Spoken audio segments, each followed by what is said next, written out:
So welcome to Unbroken, the safe place for male survivor podcast. Because every male survivor deserves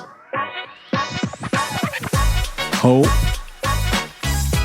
healing, support, and a BMW. And here's your male survivor, leadership coach, and hypnotherapist, Thomas Edward.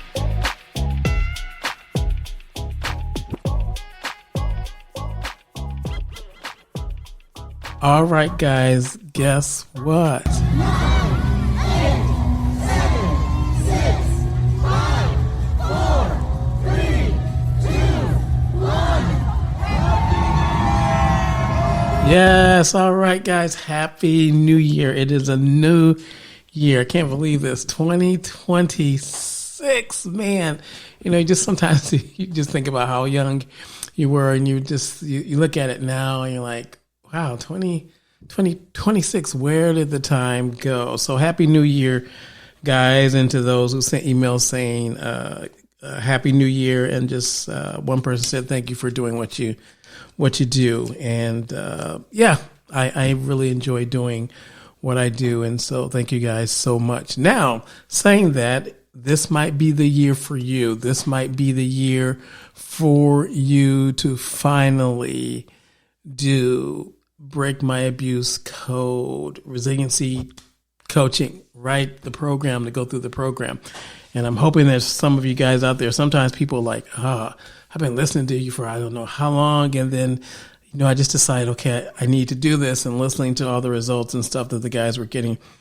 That could be you, right? And so if this is the year, we'll be starting up another cohort soon. And then a workshop will actually be coming up in a couple of months also. So if you're ready, then, you know, shoot me that email and we'll get you started, work through all the logistics, have a Zoom call. And if you're like, hey, you know what? I think this is what I want to do. This is the plan. Then we'll start moving forward and helping you with recovering and reclaiming your freedom. All right, so today we're going to talk a little bit. One of the survivors that I worked with in the past, Jack, and I've kind of entitled this Father Hunger. And the reason I've entitled it Father Hunger, remember we talked about in each episode, we always talk about, you know, the CSA as the root, but then we talked about the reinforcing factors. And for this week, there is a really strong reinforcing factor. And that was kind of Jack's father, reaction, no reaction. And I remember when I was working with him, it was, so the sexual abuse, but even with the childhood sexual abuse, it was this whole father hunger that just really just, I don't know if it's it's just, I even have hard words. I'm just thinking about, you know, just the times we were working through stuff and the angst that he would have. And I think I kind of related to, you know, some of the things also with him that I could really relate to. And so hopefully in his story today, you'll see what I mean. But, you know, it's just one of those issues. And it's like this for some individuals. It's like, okay, we always think that, wow, it's the CSA that's so bad. But sometimes it's not that actual event itself. It's how, you know, your caregivers, your father, your mother, whoever in your life, how they responded to it or didn't respond to it, that just brings the culmination, if you want to talk about the abuse and shame, all into one place. And so when we think about it, there's that kind of hungry that I'm going to say that maybe most men don't even realize that they carry. It's not the hunger for food or success or sex, but it's for something deeper. And like for Jack, it was his father's presence, you know, protection and approval. And so for many male survivors, I'm going to say the father wound is the most confusing one of all. And sometimes the father was completely absent, which really made it rigorous. And sometimes he was there in body, but he wasn't there in heart. And then sometimes for some of you cases, like me, you guys, maybe he actually was the abuser. And so the one who broke trust that was supposed to teach, of course, safety and those different type of things. And so this wound shapes how a man actually sees himself. It influences how he loves, how he leads, and even how he fails. And so that's why I'm calling it the father hunger. So what we're going to do is we're going to step into Jack's story. So he was a man pretty much who spent decades trying to fill that hunger with achievements. This was after the sexual abuse. He tried to fill it with relationships and control. And then he realized as we were starting to work and we did some of the hypnotherapy and brought these things to the surface, that the only thing he'd never done was to actually grieve the father that he never truly had, the father who wasn't there after the sexual abuse, the one that he was a little bit, I'm going to say, intimidated by just because of the way that the father carried himself. So let's listen a little bit to Jack's story, and then we'll come back. My name's Jack. When I was 12, a family friend, someone my dad trusted, started grooming me. It happened in our garage, the place my father used to fix things. After the first time, I wanted to tell him so bad. I'd stand in the doorway while he worked on the car, trying to find words. But he'd look up with that hard stare and say, "Don't just stand there, hand me the wrench." So I handed him the wrench. And that became the story of my life. I handed over my voice, my fear, my truth. Anything that might make him look at me differently. He was the kind of father who showed up physically, but never emotionally. Paid the bills, fixed the car, said the right things, but there was no warmth behind the words. Everything was a transaction. Every moment felt like a test. When the abuse ended, it didn't really end, because I kept living like that 12-year-old kid who had no one to run to. I learned to stay quiet, work hard, improve myself instead of feel. In high school, I chased his approval through sports. Every touchdown, I'd glance at the bleachers. Most times, he wasn't there. When he was, he'd just nod, like it was expected. Never a "good job," never a "I'm proud of you." So I made a vow. If I couldn't get his love, I'd earn the world's. I became the overachiever. Promotions, long hours, expensive car, the image of success. But it never filled the hole. You can't outwork father hunger. It eats what you feed it. When I became a dad, I swore I'd be different. But the truth is, I didn't know how. I was physically there, but emotionally gone, just like him. One night my son said, "Dad, you're here, but you're not with me." That broke me, because I knew exactly what that felt like. That night, sitting in my car after he went to bed, I realized the hardest truth. I'd become the man I spent my life trying to escape. And beneath all the achievements, I was still that 12-year-old boy in the garage, waiting for his father to finally turn around and see him. And what's so interesting about the story is that garage just had a big representation, for him, right? Because it was in the garage also that, the abuse, the grooming, those different things took place. And then here he is in the garage, and he's just trying to cry out to his father, like, see me, I'm here, protect me. But he can't because of, we're going to say, what his father is actually bringing to the table, right? And so just interesting. So that's why I've kind of called it the ache, the father hunger, that craving for affirmation, what never came for him. And so for Jack, it wasn't just the abuse, right? It was his father, and if you want to say almost kind of abuse, neglect, or emotional abuse, absence. And so it was that emotional starvation, wanting to be able to cry out and say, "Father, this is what happened to me. Dad, this is what happened to me."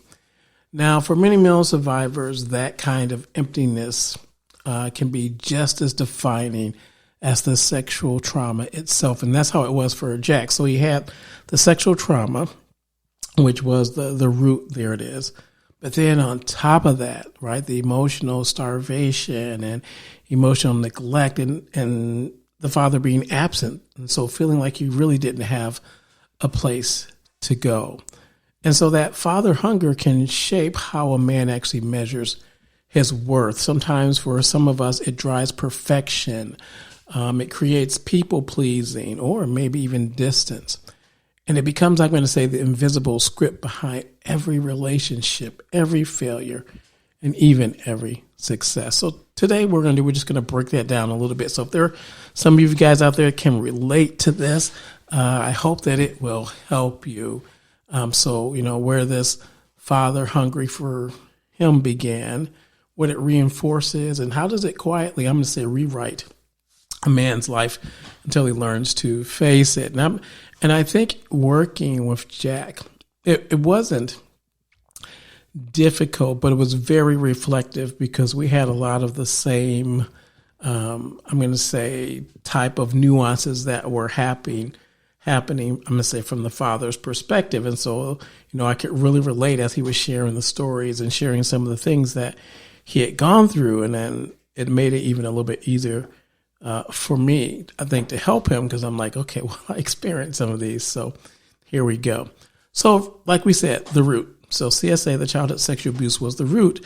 But the sexual abuse, I'm going to say that was the rupture. Okay, so think of, a wound. And so this was the initial rupture. And so the moment that Jack's innocence, safety, and I'm going to say even his identity split. So here he is being groomed by, let's just say, an older man, and it's his father's trusted friend. And so that makes it even more diabolical for him. So here's this man who's grooming him. And I remember Jack would talk about, he's like, man, this person felt like he was closer than my father, because he was actually giving me the emotional attention and things that my father wouldn't. So it was, I can't remember the words that Jack actually used for that. But anyway, so it wasn't just what happened in that garage, right, with the trusted friend, his father's trusted friend. It was also what didn't happen afterward. And so it's interesting because here you have another father figure, one who's given the attention, but they're manipulating. And then the one that you really want the attention from is not giving it to you. But the garage is the kind of the centerpiece where the stage takes place. And so his father's emotional absence turned into trauma, silence trauma. And so there was no comfort, no acknowledgement, no guidance. And so that vacuum of care taught Jack that pain must be hidden. That when we talk about manhood, that manhood means endurance, not expression.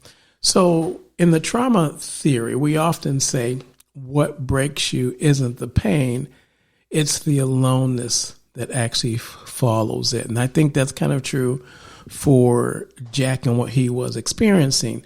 That abandonment became the script kind of that he actually lived by.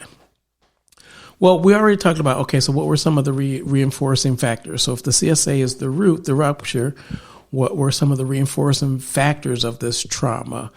Well, okay, so in Jack's world, I'm going to say there was cultural stoicism. And that was this whole idea that real men don't cry.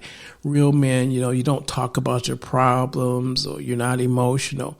And so for him, he felt kind of like he couldn't talk about these things because it's kind of like having a father, just depending on how he is, who kind of has the military mind, of toughing it out, the drill sergeant type of mentality.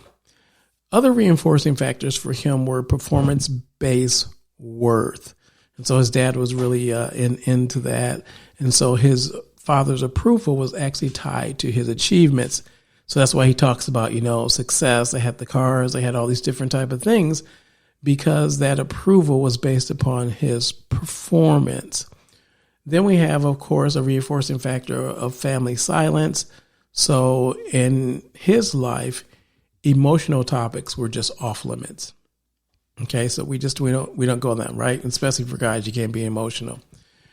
And then I'm going to say the fear of weakness was a reinforcing factor. So vulnerability, where Jack comes from, was equated with failure. And so each of these factors were just reinforcing the CSA, the childhood sexual abuse message, that you don't feel, you don't need, and you don't trust. Okay, all those things tied up into that. So when we look at how it actually impacted his life, the impacts that it had in adulthood for him, it showed up in different ways. I think of it kind of like a double wound. So he had the abuse, and then he also had the father hunger, and that shaped actually Jack's entire life up to the point to when we met and actually started working on things. So the impact for him, perfectionism. And so he was constantly trying to earn validation through achievement, right? Through the job, through the sports, through the athletics, those different type of things. The other impacts it had on him as an adult was just emotional disconnection. And so he was unable to connect deeply in his marriage. It was really, really challenging for him. And then it would also go back to the performance. And then he talked about one thing where he said he had become kind of his father. And I'm going to say the impact that it had on him also was what we call parenting repetition. So he was present in body, kind of like his dad was, but he was absent in emotion. And so the parent modeling that he had received, he was simply repeating it. Then I'm going to say another adult impact was probably identity confusion. So he was unsure what does real manhood look like? What does that even mean? I remember us even going through that and just sharing with him that I think the greatest thing about this was now he had an opportunity to define it for himself. What did real manhood look like for him? What was it going to mean? And then I think the other adult impact was just the inner shame loop. So the self-blame for, his father's coldness, but then also for his own distance to his children. So Jack didn't know it then, but that father hunger was actually running the show right along there with the childhood sexual abuse. And so it was dictating how he worked, how he loved, and then actually how he saw himself. All right, so you guys know where we're getting ready to go for this, because we always get to that point. And what will we do? Well, when we get to that point, especially when we get to the neuroscience part. Consider this your wake-up call. Boom! What was that? Me dropping some knowledge on you. All right, so we break down the neuroscience insight. All right, so Jack's story, I'm going to say, isn't just emotional. It's also biological. And so when we think of emotional neglect, chronic disconnection, especially in childhood, I need to get a throat lozenge here, especially in childhood, they physically shape how the brain actually develops and how it interprets safety, love, and belonging. Now, if we break it down from a neuroscience perspective, like we always do, okay, where are we going this time? We're going to talk a little bit about the vagus nerve, and so the polyvagal system, which in us serves as safety and connection. So the vagus nerve actually runs from the brainstem through your heart, your lungs, and your gut. And the body's, we're going to say, social engagement system. So when this father is emotionally unavailable or harsh, what happens in the child is that vagus nerve learns to shut down connection and to avoid pain. Okay. So for Jack, every time his father ignored or criticized him, his nervous system registered that connection equals danger. And so that's why as an adult, closeness felt overwhelming for him. His body would either tense up or go numb in moments that required him to actually be emotionally present. Like his son said, hey, you're here, but you're really not here. The other thing when we talk about neurological or neuroscience is that we have what's known as mirror neurons. And so mirror neurons, I'm going to say more, this is about learning masculinity through observation. So children actually learn emotional behavior by mirroring their parents. So sometimes you look at your kids and you're like, where did they get that from? Well, they've probably been watching you somewhere or someone else, right? And they're actually mirroring that. So Jack's brain never saw empathy modeled. And so his mirror neurons adapted to coldness as a norm. That seemed like that was just normal for him. So when his son reached for him, Jack didn't really feel moved. He just felt kind of confused or maybe even irritated.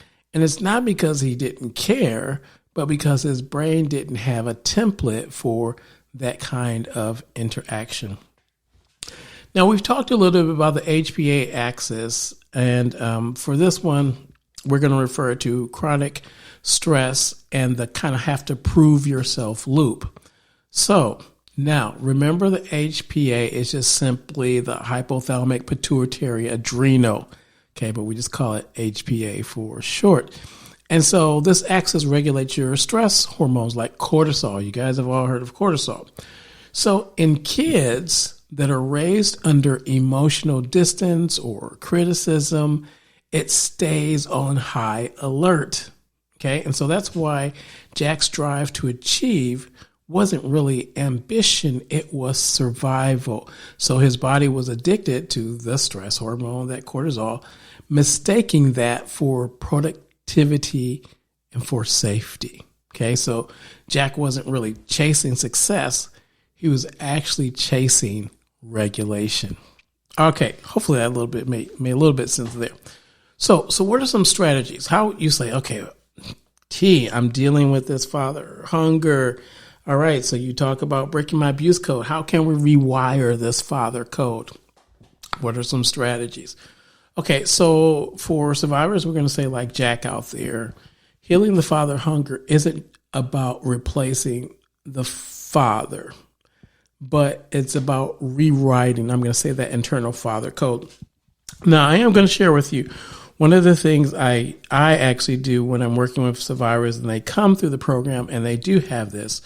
We do, because when we think about this, it's not just intellectual.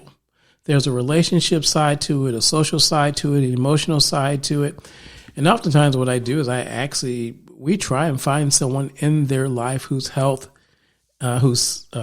safe, who's healthy, who knows how to have healthy relationships, and to introduce that type of father figure actually back into our lives in some type of way. I just found that it does wonders if it's possible.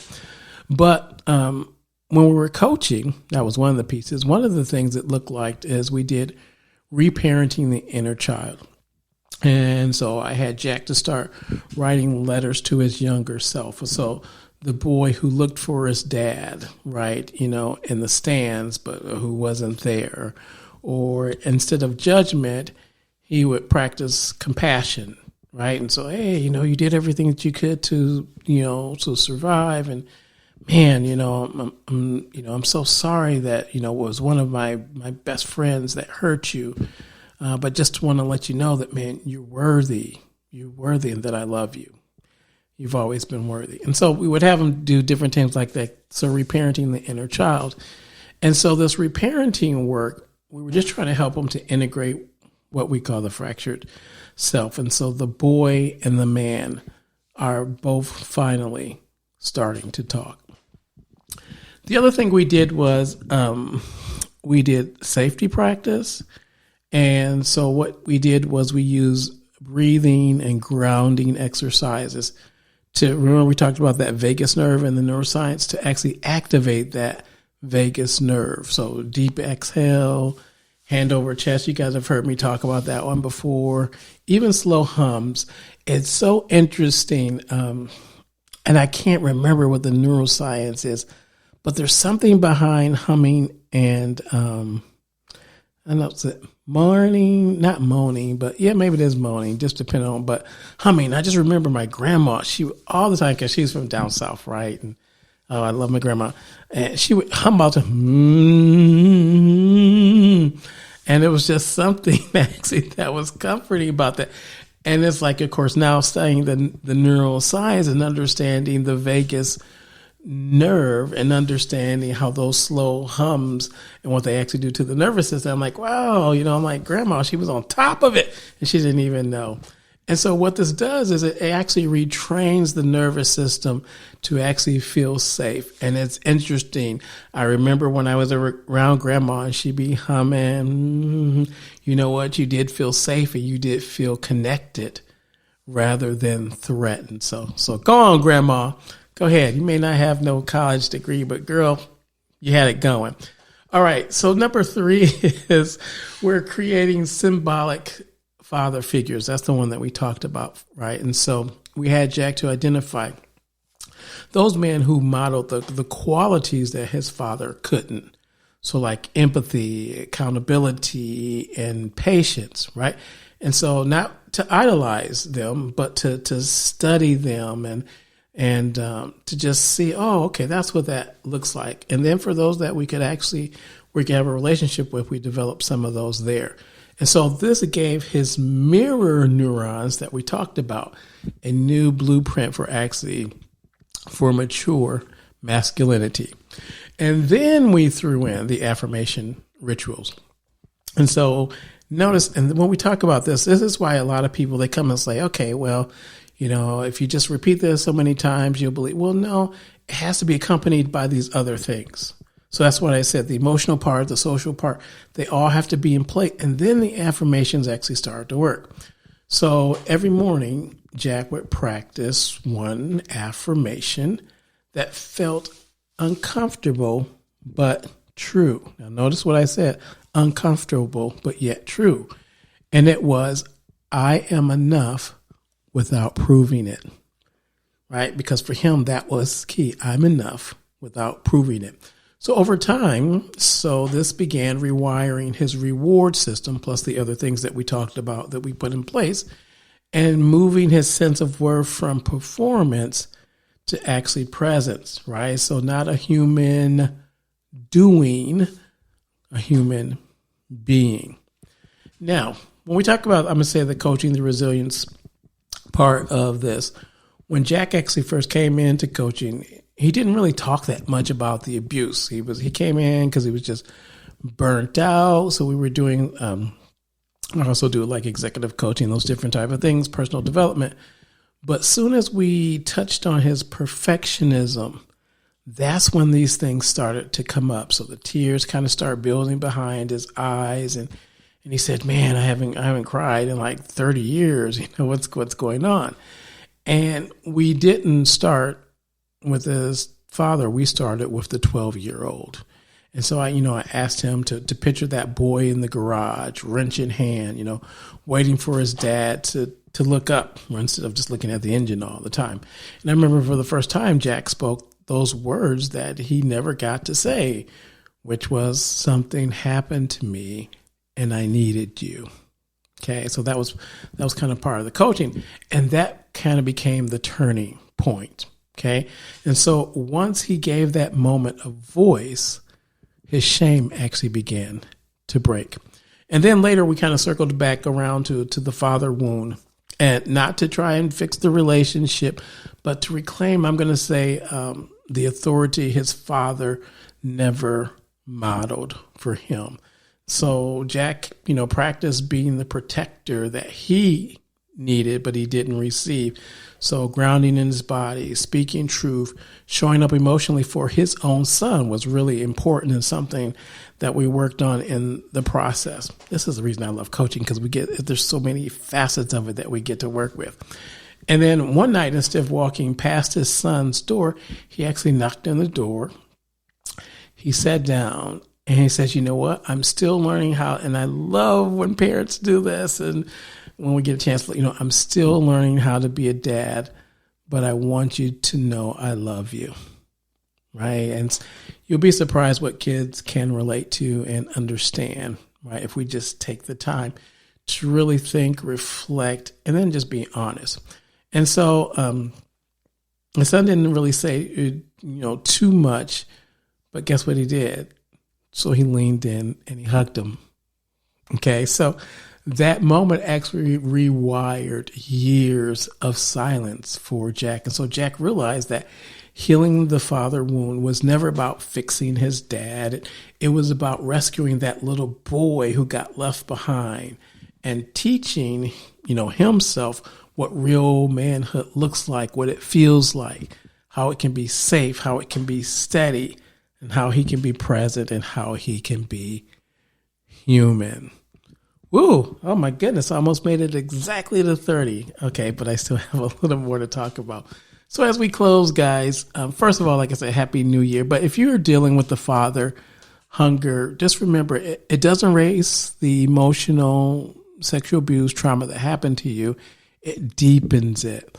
But healing, I hear this, but healing one actually helps to free the other. We call that the keystone effect. So you're working on one thing, but that one thing and other things like dominoes actually start falling in your life. And so you don't need your father to show up for you to heal, but you need you to.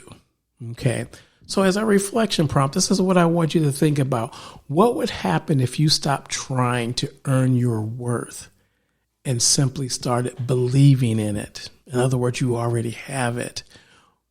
What would the boy you once were need to hear from the man that you are now? That's a really powerful tool that we use in the coaching.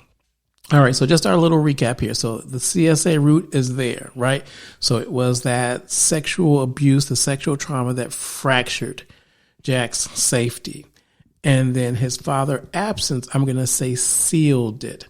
And so then because of that, we saw the reinforcing factors, the stoic masculinity, performance-based worth, family denial, which there it is. And you grow up with those things and then they impact your life in adulthood. And so now you're the overachiever, you're emotionally shutting down, and you're actually repeating generational distance. That's what Jack was actually doing. He was repeating that pattern. We talked a little bit about the neuroscience. Now you know what the vagus nerve is. We're talking about shutdown from emotional neglect. You know what a mirror neuron is and when it misfires. And we understand with our HEPA or HPA, right? Overactivation, which is going to fuel the perfectionism.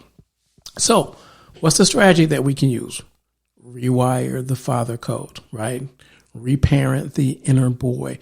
Practice the embodied safety, create new masculine models, redefine your worth from proving to actually being present. So Jack didn't heal by changing his father. So he healed, he recovered by becoming the father he needed for himself and then actually for his son. All right, guys, there you have it. There you have it. Hey, I hope that really helps some of you guys out there. If that is one of the things that you are actually dealing with and you're dealing with that father hunger, father wound right on top of the CSA, I hope that this actually helps you.